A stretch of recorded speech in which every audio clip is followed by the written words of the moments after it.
আমরা যে চলে যাচ্ছি তোমার কেমন লাগছে? তোমার অনুভূতিটা বলো, ফিলিংসটা বলো। খুবই মন খারাপ লাগছে। তোমরা কবে যাবে বলো? আমরা তো যাবো। উনি চোখ ছলছল, যতবার যায় দিদিও কাঁদে, বোনও কাঁদে। এই দেখো শুরু হয়ে গেছে, মুখ চোখ মুখ ছলছল শুরু হয়ে গেছে। এরপরে বাড়ি সোনামা, এই যে সোনামা।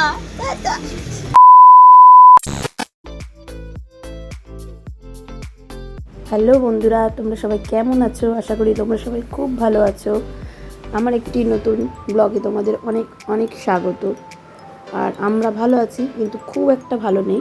কারণ হচ্ছে আমাদের মনটা একটু খারাপ। আজকে আমরা চলে যাচ্ছি বাড়ি, ননদের বাড়ির থেকে বাড়ি ফিরছি। দেখতে দেখতে 3টে দিন মাঝখানে ক্রস করে গেল। কোথার থেকে যেন হাসি আড্ডা ইয়ার্কির মাধ্যমে এই দিনগুলোকে পেরিয়ে গেল। ভালো দিনগুলো খুব তাড়াতাড়ি পেরিয়ে যায়, তাই না? তো কী হবে, বাড়িতে তো ফিরতেই হবে। কারণ মিঠি স্কুলের রেজাল্ট আছে, ভর্তি আছে, তারপর ওর বাবার অফিস কাছারি আছে। ওর জন্য আমাদের আজকে ফিরতেই হবে। দেখো নিয়ে এসেছিলাম 3টে ব্যাগ নিয়ে, আর আরও 3টে এক্সট্রা ব্যাগ হয়ে গেল। কারণ 2 মেয়ের জন্য পিসি কিছু দিয়ে দিয়েছে, সেগুলো বাড়তি হয়ে গেছে আর কি। তো অসুবিধা হবে না, গাড়িতে যাব তো অসুবিধা হবে না। তাই দেখো, আর আমার মাহি পিসিকে কেমন চুল ধরে টানছে, কেমন ধরে মারছে বাড়ি যাওয়ার আগে, শাসন করছে। ছোট মা তো, তার জন্য শাসন করে দিচ্ছে একটু। পিসির লাগছে, চিৎকার করছে, তাও ছাড়ছে না। আমরা যে চলে যাচ্ছি তোমার কেমন লাগছে? তোমার অনুভূতিটা বলো, ফিলিংসটা বলো। খুবই মন খারাপ লাগছে। তোমরা কবে যাবে বলো? আমরা তো যাবো, অবশ্যই যাবো, সামনেই যাবো।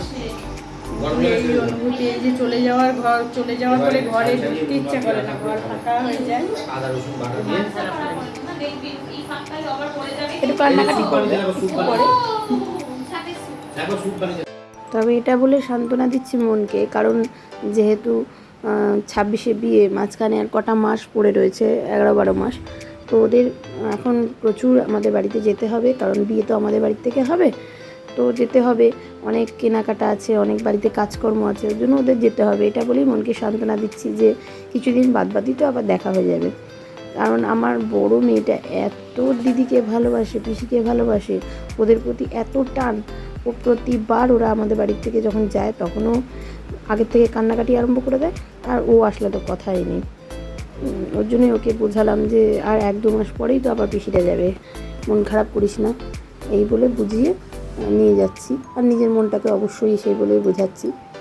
আর এদিকে মাম করেছিল উবের বুক, এই যে উবের চলে এসছে। আমাদের এবার বেরোনোর পালা।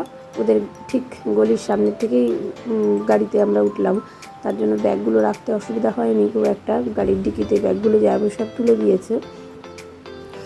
টাটা করছে, অথচ দিদির দেখো আরম্ভ হবে এখনই চোখ ছলছল। যতবার যায় দিদিও কাঁদে, বোনও কাঁদে। এই দেখো শুরু হয়ে গেছে, চোখ মুখ ছলছল শুরু হয়ে গেছে।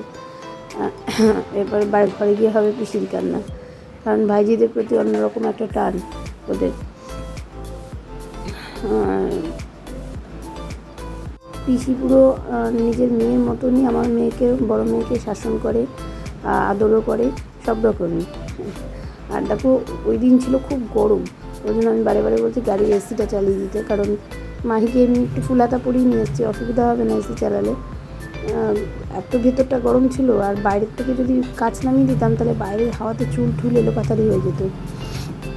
ওর জন্য এসি চালিয়ে গাড়ি রওনা দিলাম। কিন্তু কলকাতার রাস্তা, বারে জ্যাম, গাড়ি দাঁড়াতে হচ্ছে।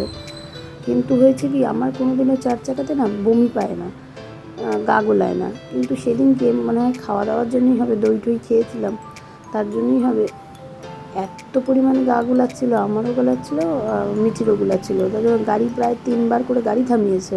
হজমোলা খেয়েছি, গাড়ি থামিয়েছে, বাইরে একটু বাতাস নিয়েছি যাতে গা গোলানোটা কমে। অবশেষে বাধ্য হয়ে এসিটা বন্ধ করতেই হলো। এসি বন্ধ করলাম, বন্ধ করে তারপরে কাচ নামিয়ে দেওয়া হলো। একদিকের কাচ নামিয়ে দেওয়াতে তারপরে আস্তে আস্তে ঠিক হয়েছে। কিন্তু আমার আর মিঠির ঠিক হলে হবে কি, মাহি করলো, কিছুক্ষণ পর মাহি বমি করে ফেললো। ওরও হয়তো ভেতরে একটা প্রবলেম হচ্ছিলো। প্রথমে তো গাড়িতে উঠে কিছুক্ষণ পর ঘুমিয়ে পড়লো, ঘুম থেকে উঠে বিরক্তি করতে বমি করে ফেলেছে। সবারই একটু 2-3 দিন ধরে খাওয়া দাওয়ার অনিয়ম হয়েছে। একসঙ্গে সবাই থাকলে যা হয়, গল্প গুজব আড্ডা ইয়ার্কির মাধ্যমে খাওয়া দাওয়া একটু দেরি হয়ে গেছে। দেখো এই করতে করতে আমরা ফিরে চলে আসলাম বাড়িতে। ব্যাগগুলো এখানেই রেখে দিয়েছি, এখনও ব্যাগগুলো সব খুলিনি। আর ঘরে একটু পাখাগুলো চালিয়ে দিলাম, কারণ ঘরটা গুমোট হয়ে গেছিলো। এবার চলে গেলাম সোজা তোজোকে আনতে। দেখো এটা হচ্ছে তোজোর মাসি বাড়ি। কি রিয়াকশন হবে? এই দেখো, আমার পাটি ছিঁড়েছে বলে আমি একটু মুখ থেকে কাটতে গিয়েছিলাম, আমাকে যা দিল একখানা গো শেষ সময়। সোনামা, এই যে সোনামা, আমি 8টার সময় খাবার দিয়ে গেছি। আমাকে দেখে তোজো যতটা না লাফালাফি, ওর বাবাকে দেখে পাগলের মতন লাফাচ্ছে যাবে বলে। ও বাড়ি ফিরছে, ওরও খুব আনন্দ। ও হয়তো এই কটা দিন অপেক্ষা করছিল কবে মা বাবা নিয়ে যাবে বাড়িতে। তবে এইবার নাকি ও খুব ভালো ছিল ওখানে। ওর মাসি বললো যে খুবই ভালো ছিল ওখানে, বিরক্ত করেনি একদমই, এবং খাওয়া দাওয়াও করেছে ঠিকঠাক। পরের দিন ছিল দোল, তাই বড় মেয়ের জন্য ওর বাবা কল্যাণী থেকে কিছু রং কিনে নিয়েছে। আর ওকে রাগাবার জন্য আমার গালে একটু রং মাখিয়ে দিয়েছে, যাতে ও দেখে রিয়াকশানটা দেখবে বলে। এইবারে তোজোকে দেখো ঘরে ছেড়ে দিয়েছে, পাগলের মতন দৌড় কাকে বলে। কতদিন বাদ নিজের বাড়ি দেখেছে, নিজের ঘর দেখেছে, নিজের শোয়ার জায়গাগুলো দেখছে। এই ঘর ও ঘর সে ঘর, দৌড়াদৌড়ি কাকে বলে। তারপরে কিছুক্ষণ আদর খেলো আমার কাছে, ও দিদির কাছে। আর ওদিকে মাহি বসে আছে মার কাছে, মাহিকে খাওয়াবো। তাহলে আজকে এখানেই শেষ করি, আবার দেখা হবে নতুন একটি ব্লগে। তোমাদের সঙ্গে কথা হবে, দেখা হবে। ততক্ষণ পর্যন্ত তোমরা ভালো থেকো, সুস্থ থাকো, আর অনেক অনেক অনেক সবাইকে ভালো রাখো। দেখো মাহি বসে আছে দিদার কোলে, খেলনা বাটি সব ছড়িয়ে। ও নিজের জায়গা তো নিজের জায়গায় হয়, তাই না? বেশ অনেকটা খুশি। আর আমাকে কেমন লাগছে দেখো, লাল আবির গালে দিয়ে। তো তোমাদেরকে ততক্ষণ টাটা।